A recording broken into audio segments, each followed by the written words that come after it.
Welcome to the Super Sentai Brothers. This is episode 5 of License to Carranger, the internet's best and only podcast dedicated to Gekisou Sentai Carranger. Every week we watch an episode of the show and we share our thoughts with you, the listener. My name is Matt J. With me as always is my co-host and brother Dave. Dave, how you doing today? Pretty well, man. Just enjoying a cup of coffee on this lovely Saturday morning. You're sounding better. I am feeling much better, which is thrilling, I'm sure, to both me and everyone listening. Yeah, so Matt, can I just say, have you noticed, I noticed a distinct change in like the tenor of our show when we record on a Saturday morning.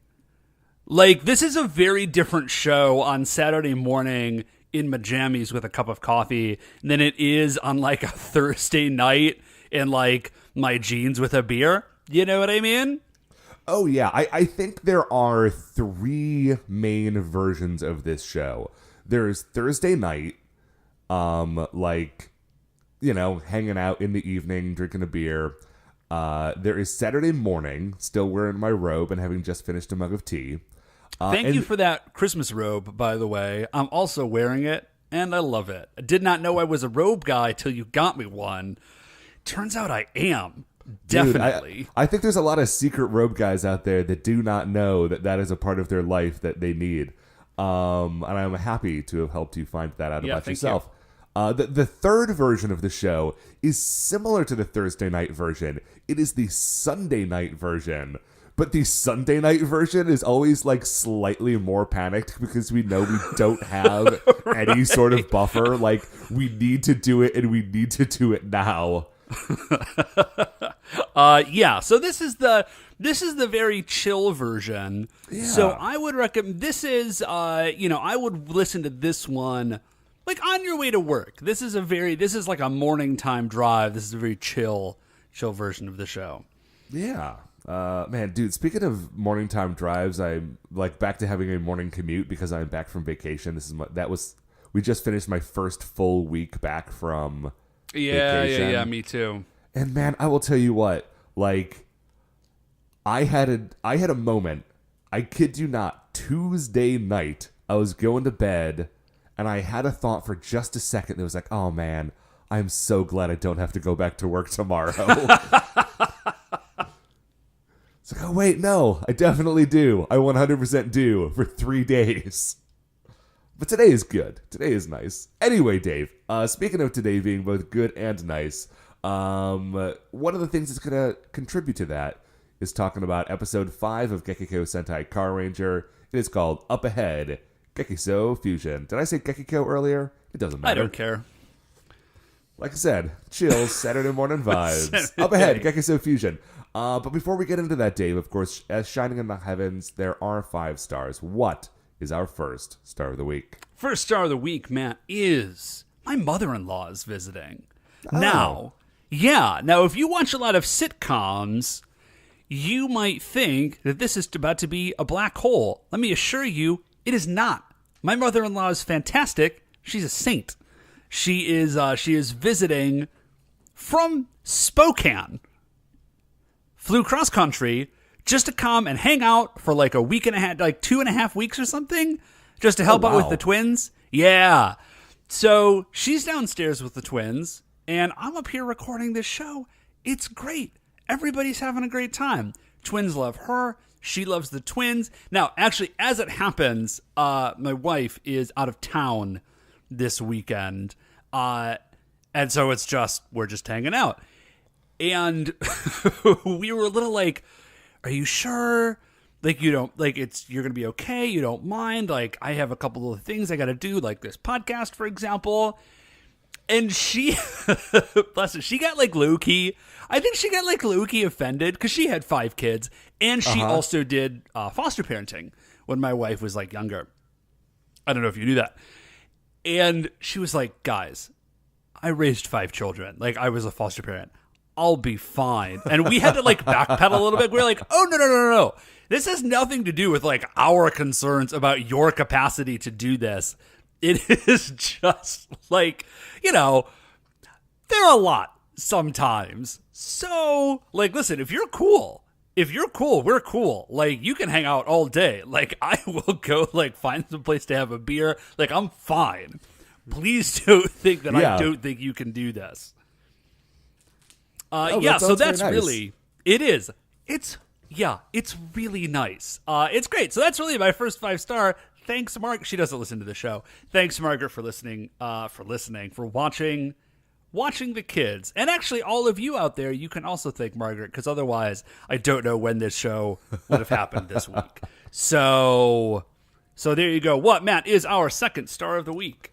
Man, Dave, speaking of things that can be a handful sometimes, I'm playing Breath of the Wild again. Okay, a little bit different, but sure. Slightly different, but you got to take your transitions when you can. So I, like, as soon as I beat Breath of the Wild the first time, I was like, I want to play Breath of the Wild again. But I decided that I needed to let those fields lie fallow for a while. I think that was a very wise decision. I actually haven't played Breath of the Wild yet. When it came out, I was still on my 100% no video games sabbatical, which is about a year and a half. It was really good. I'm kind of dipping my toe back in a little bit, but I'm trying to really minimize it. Well, if you're trying to minimize it, Breath of the Wild is not the game for you, because it is an extraordinarily good game, but it's also the sort of game that can really suck you in. Okay, good to know. Well, maybe in the summer. Yeah, I mean, I think it's a great summertime game for you. Anyway, so I'm playing it again now. I decided that I wanted to wait until 2019 before I restarted. But now that I'm playing it again, I've already gotten all the DLC for it. Uh-huh. And part of the DLC, and now it's great because I have all of that stuff, like, as I begin the game, it's already in the game, you know? That's always, dude, I am becoming more and more of an advocate. I think I mentioned this on the show before. Like, when a big game comes out, particularly a game like that, or like a Bethesda game, like Bethesda, this is almost always true. Wait for a year. Just wait. Like, wait for a year, wait for the DLC to come out, because it's going to come out. And the game's going to be so much cooler if, exactly like you say, like, you can kind of have this, like, larger thing. There's going to be, like, patches and fixes and blah, blah, blah. Like, just wait for a year. Yeah. So the DLC is out, and part of the DLC is a version of the game called the Master Quest. Ooh. Or Master Mode, rather. And Master Mode is this. It's just Breath of the Wild, but it's a lot harder. But, like, it's not harder in a way that is unfair, right? Like, part of the way that the game works is that all of your weapons are, like, fragile to a certain extent. Like, they will break after extended use. And in Master Mode, they just break, like, I'm not going to say immediately, but, like, almost immediately. Like, you can get in a few good hits on a rusty sword before it snaps in half. And, like, which that's makes sense because it's a terrible rusty sword. So it's stuff like that. Like, the weapons break more quickly. The enemies are, like, you know, tougher. The enemy's health regenerates if you don't beat them quickly enough. Oh, nice. Now, how does the Master Sword interact with that? Like, when you finally get the Master Sword, is it like, all right, you're good? Oh, good question. The Master Sword works like this. The Master Sword itself never breaks. However, when you first get the Master Sword, it is not all the way powered up. Okay. Like, you unlock the sword, but it can still run out of energy. And what that means is, like, it doesn't break, quote unquote, but it will hit a point where it needs to, like, recharge, and you can't have it equipped for a while. Oh, that's cool. Yeah. So, and then you can go on a series of quests to, like, and I think this was part of the DLC, actually. You can go on a series of quests to level up the Master Sword. Yeah, of course. And, yeah, like, what's by the point, time right? by the time you get it, like, fully leveled up, I think you can just use it all the time and it never breaks. So yeah, there's a lot of stuff like that, and it's very interesting because, you know, I beat this game. I know where most of this stuff is. I have solved the puzzles. I know how to do, like, the combat. But going back into the game in this different format is almost a completely different experience because you're so, like, so weak that you just have to, like, completely, like, it's not New Game Plus, it's New Game Minus. Like, it's New Game Plus for the monsters, but you go back to square one. Yeah, no, I remember. Well, when Fallout 4 eventually came out with survival mode, which was very, like, you had to eat all the time, and you had to drink all the time, and you had to sleep. and like rads were super dangerous and like all of those sorts of things. And it's like, it's a completely different game. And actually Fallout 76 is very much like that. Like because of the sort of like persistent nature of the world, like you cannot play, I am discovering, you cannot play Fallout 76 in the same way that you're playing Fallout. Like I played Fallout 4, for example. It's like I'm putting a bunch of perks into endurance because it's like, oh dang, I need to eat like all the time. I need to do something about that. Like I'm taking rad damage all the time. I should probably do something about that. It's not just about like maximizing your damage output or whatever. No, that's super cool. Yeah, it's really interesting. So, like, if you, the listener, played Breath of the Wild but haven't played it in a while, let me tell you, that master mode really does give the game, like, a nice refresh. Nice. Comes highly recommended. So, Dave, what is our third star of the week? Matt, third star of the week, my dishwasher is fixed. Oh, my dishwasher is fixed. It's been broken for, like, a month and a half or something. And what a heartbreak to not have a dishwasher in your place working. I wonder what that could possibly be like. Yeah, listen, I also have lived in a place without a dishwasher, but I have babies. I have babies, all right? And there's 4 of us. Oh my gosh. The dishwasher's broken for like a month and a half, 2 months. Something like that. I forget exactly. And also my dryer was busted. Briefly. But I called my home warranty people, American Home Shield, highly recommend them if you are a person who like owns a house, or I think they actually do renter stuff also. It's like $40 a month. Dave, if they're not paying us for this ad spot, I need you to move on with this star. Okay, no, this is just get in gear, man. I'm just like, this is such a good idea. I just want everybody to know this is like a PSA. All right. This is to make your life better. It's so worth the money. Like you just pay them whatever, and they just come on and fix everything. For this advertising spot. They don't pay you for this advertising spot, but like American Home Shield, highly recommended. Anyways, they fix my stuff, and like this is ridiculous. I had forgotten, if this makes sense, how much time it was taking me to do all the dishes every day, like Beth and I. And we just like put them in the dishwasher, and now like the whole rest of the house is dramatically cleaner because the dishwasher is back now. Does that make sense? Oh, it absolutely makes sense. Like I was doing so many dishes, you wouldn't believe how many dishes I was doing. I was doing so many. I mean, you probably just take the amount of dishes that you have and like multiply it by 4. All right. Yeah. And now I have the dishwasher again, and I was just... none of this is a joke. This is just me being, like, grateful that my stuff works again. Here's the insane part. I was thinking about what life was like before the advent of labor-saving devices. Where, like, you didn't have a washing machine. Like, you just had to sit there and wash your clothes. That sounds very bad. It sounds very, very bad. It also does make a lot more sense to me why you all of a sudden would own, where you're like, no, I don't have 10 shirts. I have 2 shirts. And I wear one of them all week, and then I wear the other one on, like, Sunday or something. And that's what I wear. Because, like, F me if I am going to wash all those clothes. I mean, like, the other option, of course, is that you have 100 shirts. Yeah, so or you do not or have you to have 100 constantly shirts. be washing. Yeah, that would also work. But, like, holy cats, if I had to wash all the clothes I own by hand, I would set fire to them. I would put them in a pile, I would set fire to them, and I would wear one shirt all day, every day.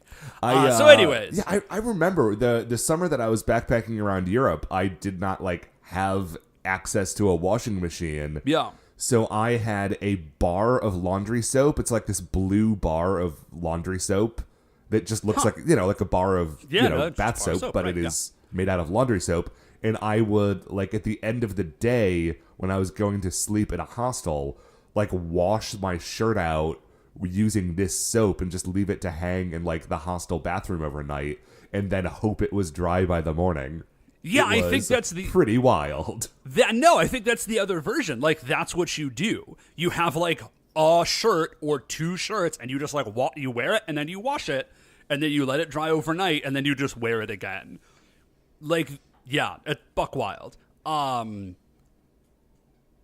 Anyways, Matt, I love my washing machine. Matt, what's our 4th star of the week? 4th star of the week, man, I'm trying to think if there's a good way to transition to this. I saw Mary Poppins a couple of weeks ago, and nice. And I've heard it's really good. It's really, really good.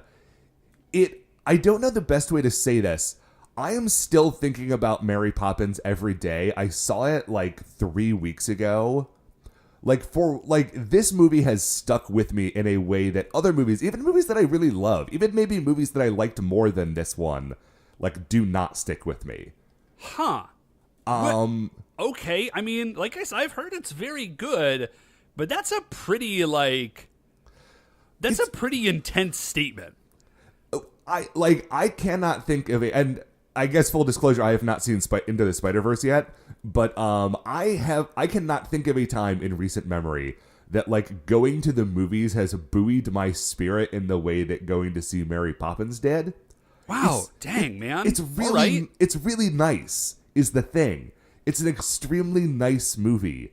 God, isn't it great when things are nice? Yeah, and so many things are not nice that even if it wasn't a great movie. Man, boy howdy. Just so many things. Just spending like 2 hours watching something, like spending time in a place that is nice, is very refreshing.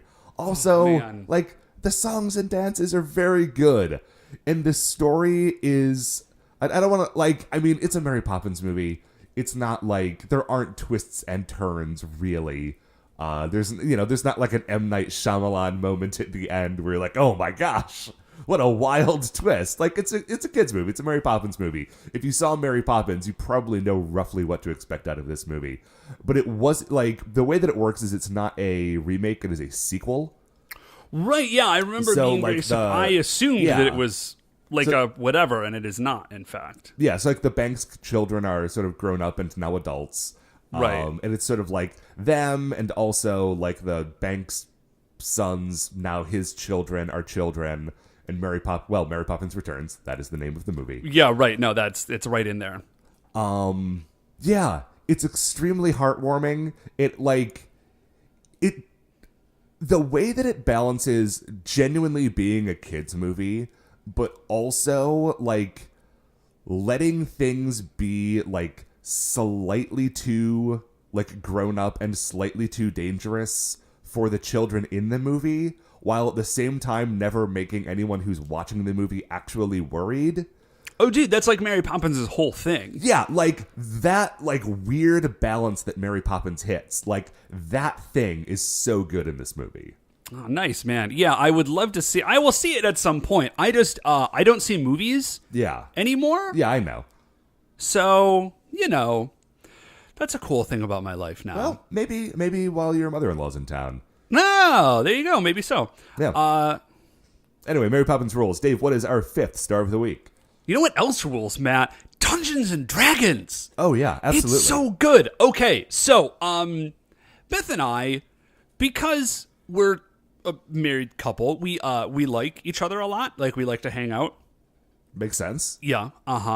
That's like a key element of being married. That's like a piece of marriage. We've been married for almost 10 years now. It's a really good piece of advice. Like to hang out with the person you're married to. Yeah, I mean, I can dig that. Yeah. So, but it's just, like with the twins, like, it's just hard. You know what I mean? Like, this is like a known phenomenon. Like, I'm not saying anything crazy. This is like a known phenomenon. They're like, you have little kids, you really have to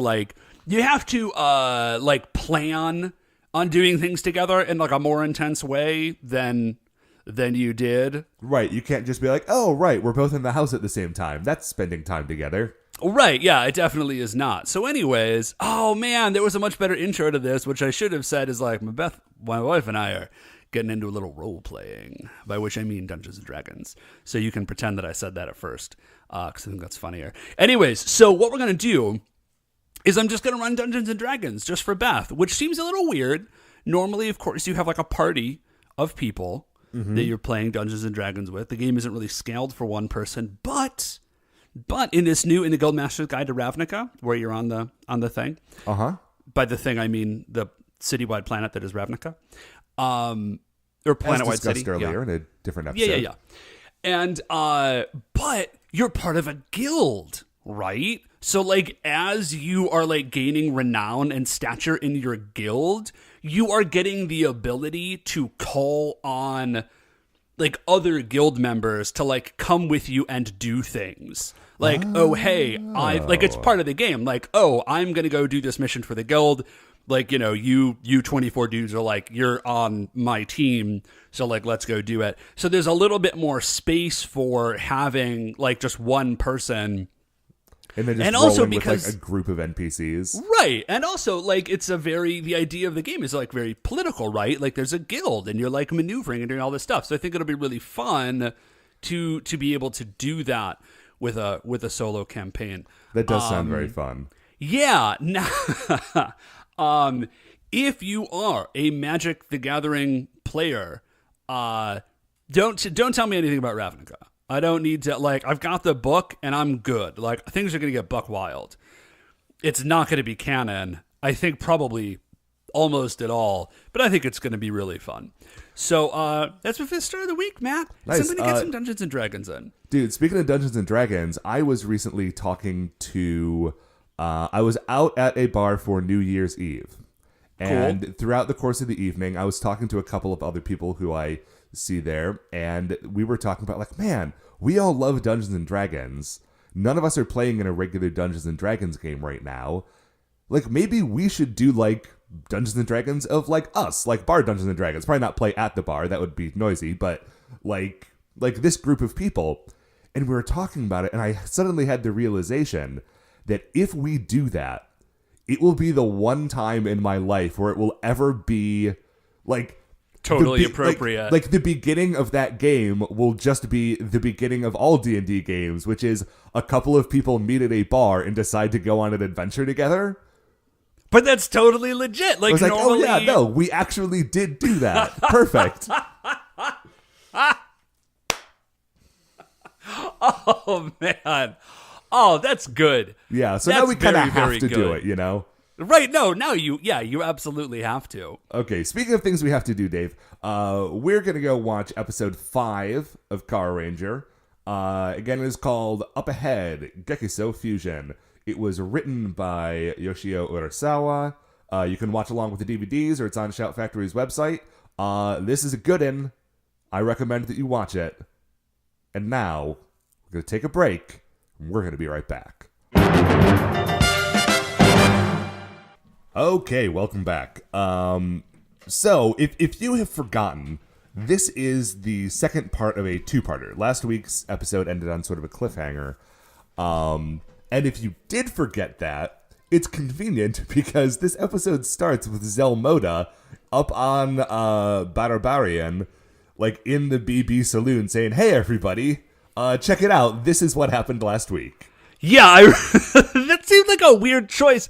But what he does is he says, like, let's check out the monitor. And by monitor, he means the TV that is normally just a close-up of Zanet's, I assume it's Zanet's, lips. And then we do. So it's Mogu. And we find out they didn't mention this, I don't think, last episode.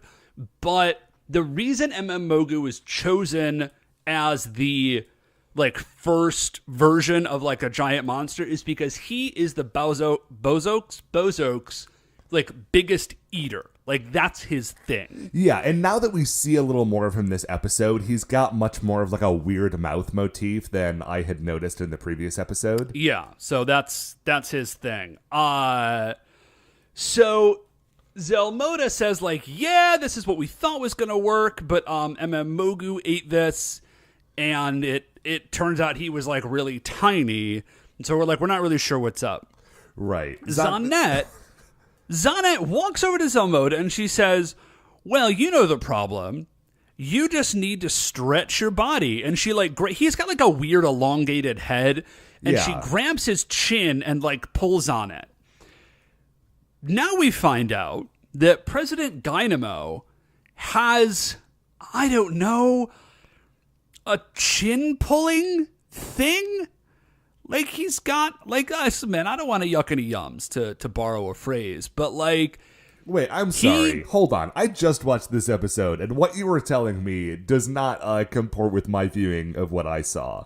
Okay, well, because here's what I saw. Zanet pulls on Zelmoda's chin, and this makes President Dynamo so wild, his head literally detaches from his body, and his tongue becomes like 15 feet long. Okay, here's what I thought was happening in that scene. I thought that Zanet said, to grow, the Balzac need to stretch out their body. So she started, like, pulling on Zelmoda's face, and a bunch of Wumpers started pulling on President Dynamo and, like, was, like, pulling his tongue out and pulling his head away from his body. Oh, that would also make sense. That I think that is what happened, because he was, like, upset with them. He didn't kill them, which I thought he was going to, but I think that's only because they were doing it at Zanet's suggestion. Got it. Okay, no. Your thing makes more sense than President Dynamo having, like, a chin-pulling fetish, so... Yeah. Yeah, okay, no, I like your version a lot better. Also, I got a question for you, Dave. Yeah, hit me. At some point in this conversation, she says, for a Balzac to grow their body, you know what has to happen, like, stretch it out. Is Zanet a Balzac? Bozok? I have no idea. I don't know. Because she does not seem to be from Earth, but she also is the only one of the Bozok who looks like not at all like a space alien or monster. So, maybe she's like Ransack, the Deviant for Marvel Comics. Oh, man, dude, I do not remember enough about specific deviants from Marvel Comics. Oh, okay, so here's the deal. You know how, like, all the deviants are, like, super weird looking? Yeah. Well, Ransack is handsome. He just looks like a very handsome Earthman. Oh, okay. And the other deviants are like, oh, you're so weird and horrifying looking. Okay, maybe she is like the, what do you call it? She's like the pretty girl in, like, the pig-faced episode of The Twilight Zone, right? Yeah. Like, except everybody obviously recognizes she's pretty. But, like, maybe all the Bozok are, like, super buck wild, and she just happens to be... Right, they all look completely random, and the thing that she happens to look like is a pretty lady from Earth. Yeah, so... And everyone's just like, oh, wait, yes, that thing. That's much better than anything we have going on. We're all super into this. But yeah, I have no idea. Right. I look like some sort of weird mutant version of Mac Tonight, and you're just a hot lady. So, yeah. You obviously get to be in charge. So Inventor Grunt, and they're like, yeah, what is up with the fact that Mogu got tiny? Because, like, Grunch ate Imo Yokan, and he got big, and Mogu ate it, and he got tiny. Like, what's going on? Grunch comes in, and he says, I figured it out. Here's the deal. Because the Imo Yokan that I ate... Oh, I looked it up, by the way. I don't know if we mentioned this last week. Imo Yokan is like... It's like a sweet potato jelly, like, dessert. It's a confection made out of, like, sweet potatoes. Yeah, I think we did a rundown of what all of the snacks that they ate last week were. So anyways, that's what it is. And he's like, here's the deal. The one that I ate was, like, fresh from a shop, and the one that Mogu ate was, like, a prepackaged version from, like, a convenience store. That's the difference. You gotta have fresh Imo Yokan. Here, check it out. I've got some. Right, I got some from the shop. It is called Imocho. Yeah, and he says, here, I'll feed it to this space cockroach to prove that, like, this is what makes it do. Why would you pick a cockroach? Like, of all the... maybe because it's small and a giant would only be so large. Right. If he ate it himself while sitting in the bar, he would destroy the bar. If he grows a cockroach, you have a giant cockroach, and that's very bad, but it's not as bad as a destroyed bar. I'm actually going to disagree with you, Matt. Because you know what? I hear about bars being destroyed, like, by natural disasters on the news. I'm like, oh, that's very sad. But I'm not, like, horrified by it. If somebody said, hey, check it out, somewhere in the world, there's just like a 6-foot tall cockroach rolling around. I would buy a rocket launcher, and I would never leave my house again until it was confirmed that it was dead and had not reproduced. Well, Kafka would be very disappointed in you, Dave. Yeah, well, Kafka can go suck a lemon. He can also get rocket launched, is what he can get. So anyways, yeah, Zanette like thinks this is amazing. She's like, holy crap. Hey, this cockroach kind of rules, which is weird. It's a weird opinion to have. But she says, all right, cool. Like, I'm super glad that you figured this out. Yeah. Okay, no, I don't think that she is into this cockroach. Here's, I think, what happened. Well, she's into the idea that it's giant. Like, she's into the idea that, like, this plan is working. Now, a horrible thing happens, which is that she goes to, like, kiss Inspector Grotch on the cheek for his, like, ability to have found this out. And she closes her eyes and moves in for this kiss. And as she does this, the giant cockroach gets in the way, and she kisses the giant cockroach. Yeah, so that's the worst thing that's ever happened to anyone. So, yeah. Yeah, so extremely bad. It's very, very bad. Just kicks that dang old cockroach, man. What can I do? Yeah, she sure. So we go from there. We go down to Earth. We go down to Pegasus Motors, or no, we don't. I'm sorry. It's Yoku. We go somewhere with a telescope, and Yoko is looking through this telescope. And it's like, man, where are the Bozoke? Like, we just figured out this new trick.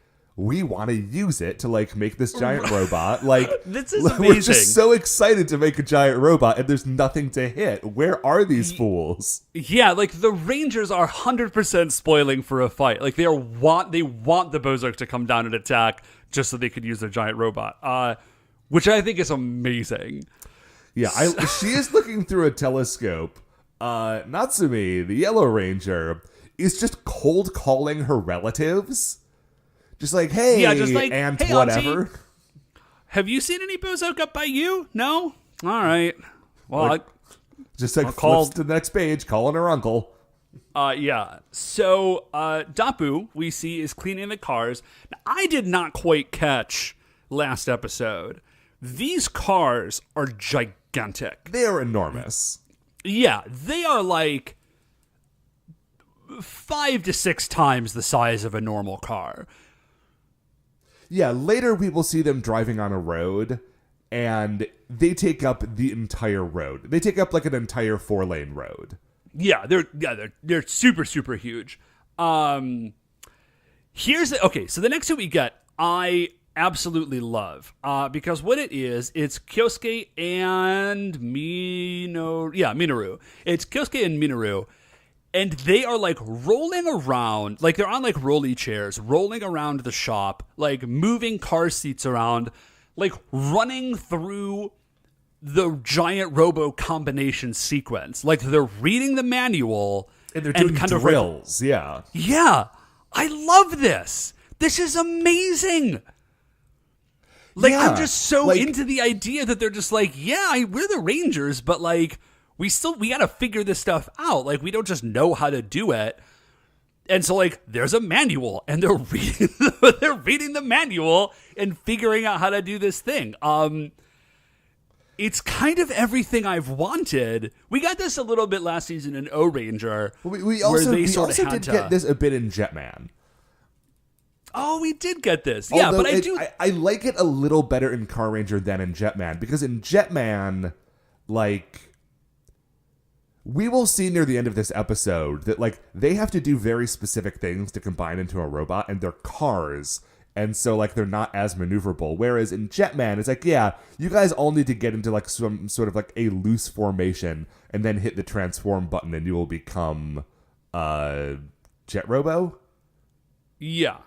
But this is, like, they actually have to, like, go through, like, step by step. Like, this car goes here, this car goes here. You need to hit, like, this speed, and then press this button. Like, it's very specific, and I like it a lot. Yeah. Yeah, it is. It's very, very cool. So they're doing that. Now, wait, what's his? Oh man, I'm still getting their names down. Sorry. Naoki. Naoki walks in and he's like, do we need, like, are we supposed to have a special license for this? Like, can we just drive these things? Who do we register this with? Right, like I've got a driver's license, but I don't have like a commercial truck license, and I feel like that's probably a lot closer to what we're doing here. Should I like drop by the DMV? Dapu runs in and he's like, everybody, the Bozoke, and they're like, yeah. And he's like, haven't been spotted, so let's have lunch. And they're like, nah, wah wah. You got us, Dapu. I think Dapu laughs and because he realizes he's told a joke, but he might just kind of always sort of look that way, so I'm not totally sure. Yeah, the face is a little articulated, but not that articulated. Yeah, so anyways, they are all raring to go with their giant, which, let's be real, like, so would you. Oh, sure. So would, yeah, like, we definitely would all be ready. And especially, like, the cars that they are going to transform into a giant robot are their dream cars. They built those models a while ago. So, like, imagine that you made, like, a 3D model of your dream car and we're super excited to someday have a real version of it. And then, one day, it becomes real, is giant, and can become a giant robot. You would be doing everything in your power to make that happen. Yeah, without question. So, we go from there to the city, and Grotch and Moku are just kind of like rolling around in a wacky car. Grotch is singing the end theme song for the show.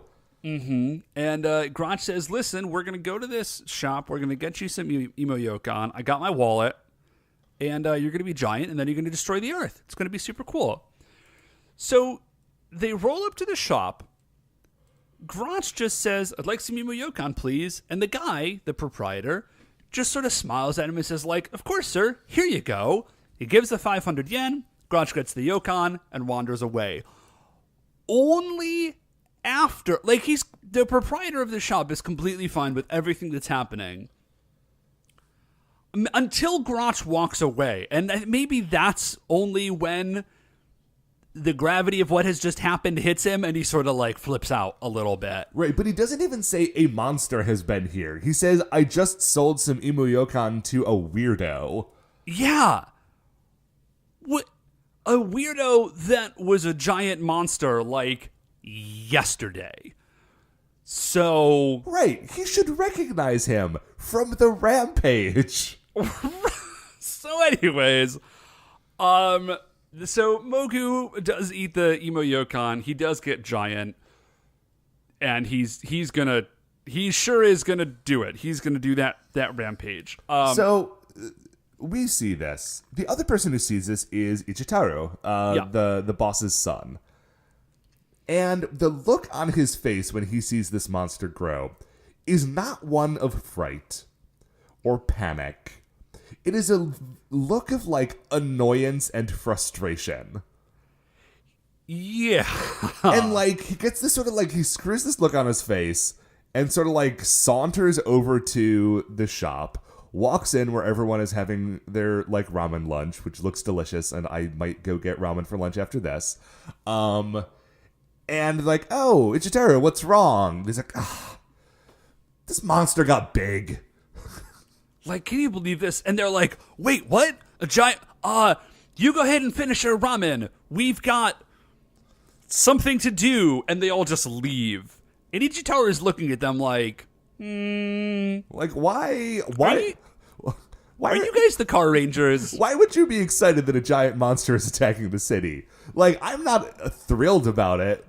I'm keeping it together, but I'm not thrilled. You guys are, like, jumping over each other to see who can get out the door fastest to go check this out. No, I get the impression that Ichitaro is, like, maybe starting to put this together. So I would not be surprised. Okay. So now we get a very cool scene. We find out, like, just how large the secret base that Dapu has created is. Turns out it's very, very large. Right, and it has rebuilt some city infrastructure. Yeah, because a city street, like, splits open like a hangar bay, and there's, like, a ramp that comes up, and these cars, like, race out of it onto a thankfully empty highway, and then it closes up behind them. Yeah, and this is where we get that establishing shot that like these cars are huge. Yeah, they drive sort of through the city, out of the city, to a giant quarry? Yeah, a giant quarry. And we just get some like rad driving. They're doing some drifting turns. I want to say that these are RC cars. Like, these are, in actuality, small cars, but the people controlling these RC cars are very good at it, and it's super impressive.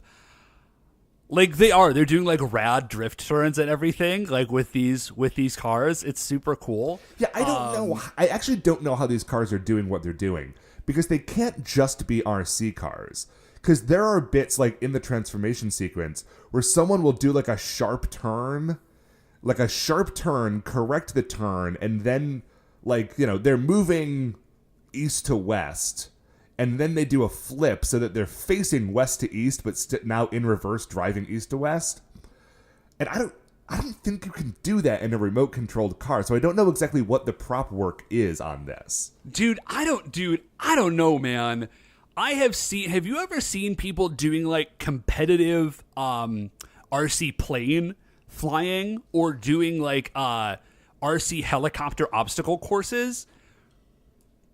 I cannot say that I have. If you haven't, okay. I mean, if you have it, like, you could check it out sometime. It's incredible. If I did not have the knowledge that nothing can defy the laws of physics, because, like, that's how they work, you would look at it and you would be like, that's impossible. Like, something is happening here. Like, there's a trick somehow, but no. Like, these people are just happening here. Yeah. What it is ain't exactly clear. Yeah, but the actual answer is these people are just, like, really stupidly incredible at controlling these remote-controlled vehicles. And so I think it probably is just, like, they're just really, really good at it. Well, if anybody knows, let us know, please. Yeah, so we get a cool sequence, and they're, like, driving around. It's pretty rad. So we go back to MM Mogu and Inventor Grotch, and MM Mogu is about to start rampaging, but his pants split open, and he becomes hideously embarrassed because his belly button has lint in it, I guess. Yeah, and now that his pants have popped open, I guess his pants were pulled up over his belly button, and now you can see his exposed belly button, and he is so horrified that everyone can see how dirty his belly button is. And he's just hiding behind a building, and Grotch is like, what are you doing? Like, destroy things. I'm like, no. I can't. They'll see my shame. Yeah. So, okay, sure. So man, why not? Yeah, we go from there and we see, well, really what we just need is a stall so we can get the next awesome scene in this episode, which is Zelmoda shows up in some, like, with Wumpers, in some, like, full-on Mad Max-style cars. Yeah. And it's like, it's just Mad Max, man. It's like everybody is in their cars, and they're, like, fighting with their cars. Yeah. It is a very cool sequence. Oh, also what is cool is that when the Rangers arrive to the scene, so, like, the what are they called? The racer vehicles, right? Yeah, I think so. So the racer vehicles were launched from the base. The Carrangers are not in them at this point. They go to meet them. They drive to them in their speeder machines, which are their little go-karts. When they get to them, like, they drive the speeder machine, like, they keep pace with the racer vehicles, drive underneath them, and then are sort of, like, sucked up into the middle of it. And the speeder machine becomes the cockpit of the racer vehicle. Yeah, so, it's a really... Yeah, like, I've been a little on the fence as to whether or not the speeder machines are cool. But this, I think, if they weren't cool before, this definitely gives them bonus points towards being cool. Yeah, that element of it is really neat. Which, okay, Matt, can we just pause for a minute and remember how insanely good Mad Max Fury Road is? Oh, yeah. It was the best. I think it might be the best action movie I've ever seen. It was incredible. Yeah, it's probably like that or The Raid. I don't know.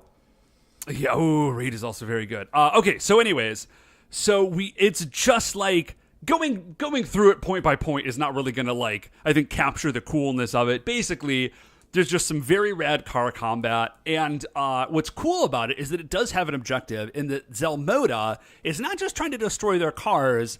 The whole goal is to prevent these racer vehicles from merging. That's the plan. Right, because as I said earlier, to be able to transform, they need to like do some very close, very coordinated, like synchronized driving stunts. And if Zelmoda can kind of keep them off their game, then he's going to stop them from forming this giant robot. Right.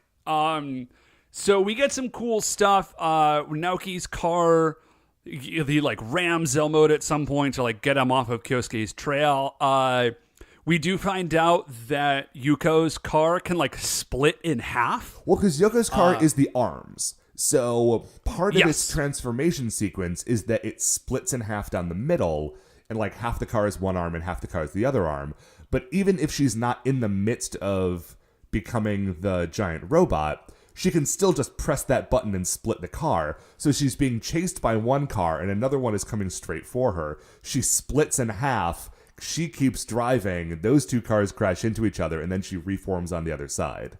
Yeah, it's pretty rad. So we pop from there to Grotch and Mogu, and Grotch is like, dude, you gotta get past this belly button thing.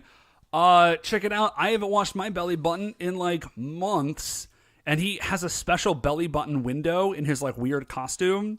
Oh, sorry, I don't know if we mentioned this. Grotch basically is in like a sealed suit. It sort of looks like a space suit, but with like windows in it that he has like can open to like eat and stuff, and he has a special belly button window, and he opens it, and then we get like a visible stink animation coming from Grotch's apparently horrifyingly disgusting belly button. Yeah, and Mogu was like, oh man, that belly button is rancid. Compared to you, I'm super clean. I've got my confidence back. Yeah, so he starts going crazy. So, at this point, it's time to like start doing the merge, and Naoki is like, "Hey, Yuko, like, careful, like, let's make sure and do it right." And Yuko, it's a really great moment because Yuko's like, "I'm fine, thank you. Like, I know how to do this. Like, you can stop explaining it to me because I'm a girl. Like, I've got it. Thank you." She doesn't say all that, but to me, it was very clear in her tone, and I liked it a lot. Yeah, she does her thing. They drive head on towards each other like they're playing a game of chicken. But in the last second, she hits her button where she splits in two because Naoki's car is the biggest one, and that forms like the torso. So they're all sort of like driving in like into slots on the side of his car that open up. Yeah. So they do that, and then Minoru and Natsuki, right?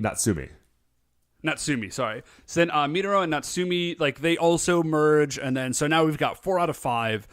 Kyosuke is the last. And the thing is, at this point, the 4 of them, like, they haven't stopped moving. They're all, like, together as kind of like a torso and arms and legs, but they're just driving very fast, waiting for Kyosuke to catch up with them. Yeah, so Kyosuke is trying to catch up with them, but Zelmoda is giving him all sorts of trouble, and he's sort of like, he's in the way, Kyosuke can't get over, and the rest of the Rangers are like down, and Kyosuke and Zelmoda are like up on this ridge, all right, and they're like driving along. Kyosuke's like, I can't figure out how to get down there, what am I going to do? Takes a moment, just consults his manual. Yeah, it says press the emergency button. Presses the emergency button. His car sort of splits open. It like halfway does the transformation into his part of the giant robot, and the giant robot head is just there, and it looks over at Zelmoda and it says like, make sure to be aware of your surroundings. And Zelmoda's like, wait, what? And then he runs into a giant pile of rocks. Yeah, it's very good. And then Kyosuke drives off like a little cliffy ramp and lands his car like perfectly in the slot.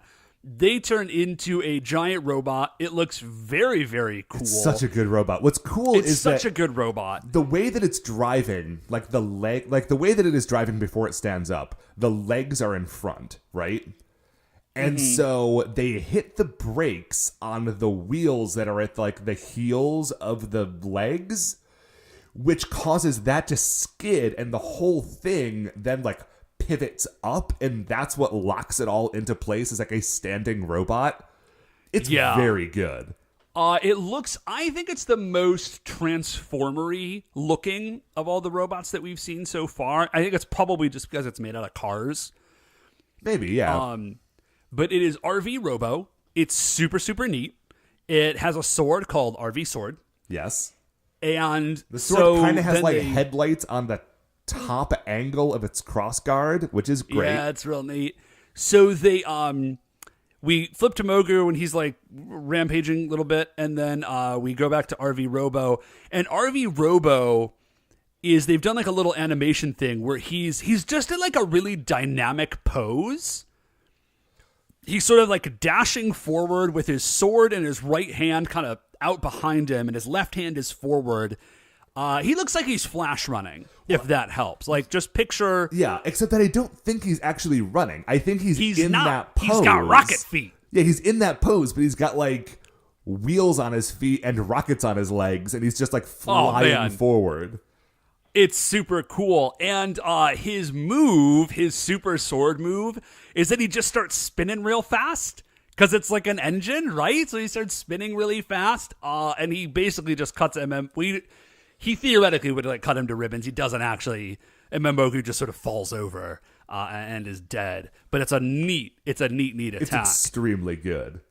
So that's the end of Zelmoda retreated. Like once they merged, Zelmoda's just like, all right, I'm out. Right. I have done my bit. I am not here to get murdered by that giant robot.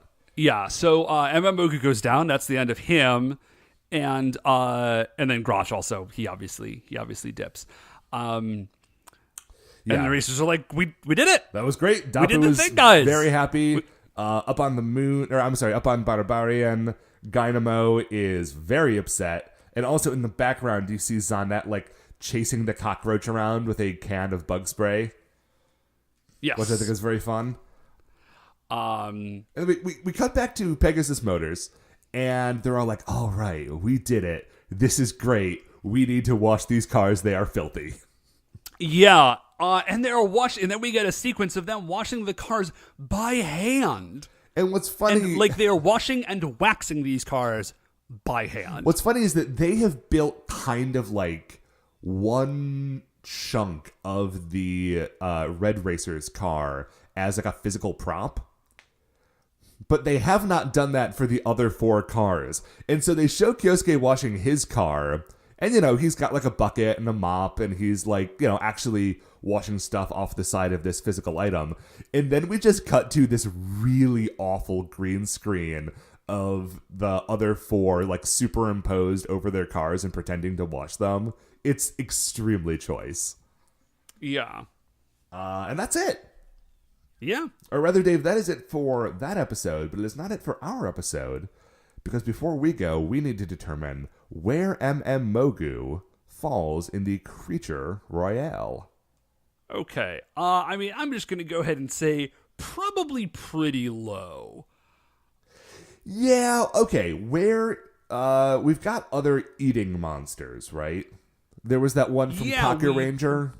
Yeah, we do. He's not nearly as cool as any of that. No, but where, just so we have a ceiling, where is that guy on the list? What was that dude's name? Okay. Oh, that was Gekisou. He is actually number 34 on our list. He was a good monster. Yeah, no, that's just incredibly dramatically higher than MM Mogu manages to be. Listen, here's my opinion on MM Mogu. He is not like actively terrible and creepy. Yes. Okay. And he is not defeated by his own powers. Correct.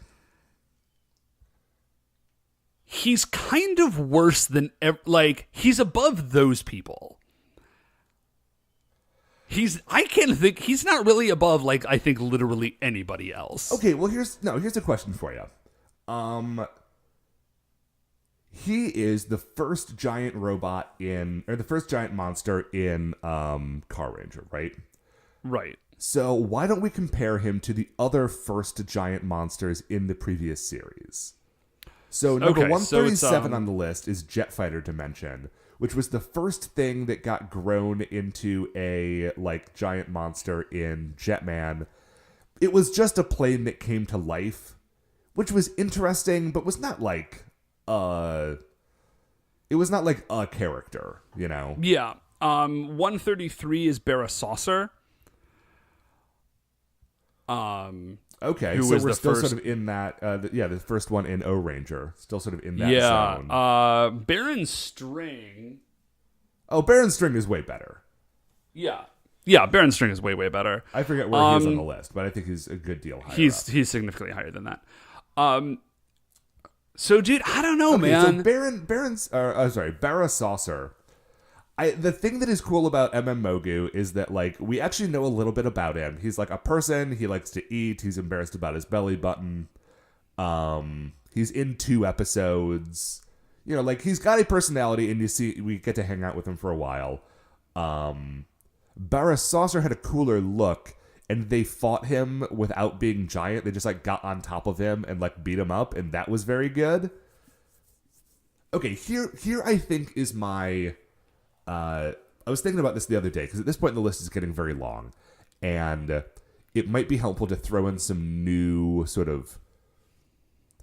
pieces of thought technology to determine, whether or not somebody beats another person on the list. Okay, hit me. Is this a dude that you would ever be excited to see again?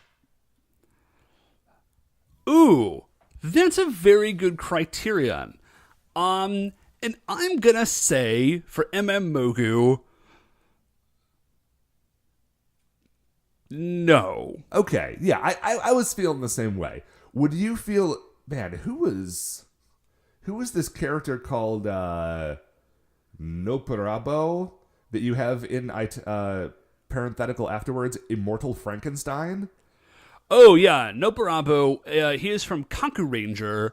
And he is a monster that was he's stitched together to create, he was blue and he had giant sort of pendulous hand fists. You'd remember him if you saw him. Yeah. Yeah. He had a fun concept, but I think he sort of really fell flat. So, I mean, I guess in that regard, honestly, I would be more interested in seeing Cherry Blossom Viscount than I would be Mogu. Cherry Blossom Viscount had at least a rad look. Once I remembered him. Well, that's the thing. He's this far down on the list because on a number of occasions, we had to look him up every single time because I still don't remember what his episode was about. I don't remember what it was about, but he did have kind of a cool look. So, and Voice Dimension was a creep. So why don't we put him... Yeah, Voice Dimension is a super creep. Okay, so I would put, in that case, I'm going to say Mogu should be below Cherry Blossom Viscount, but above Voice Dimension. Yeah, I think that's good. So that puts him in our new number, what's that, 140? 140, yep. Out of 148, so a pretty bad showing, actually, for old Mogu.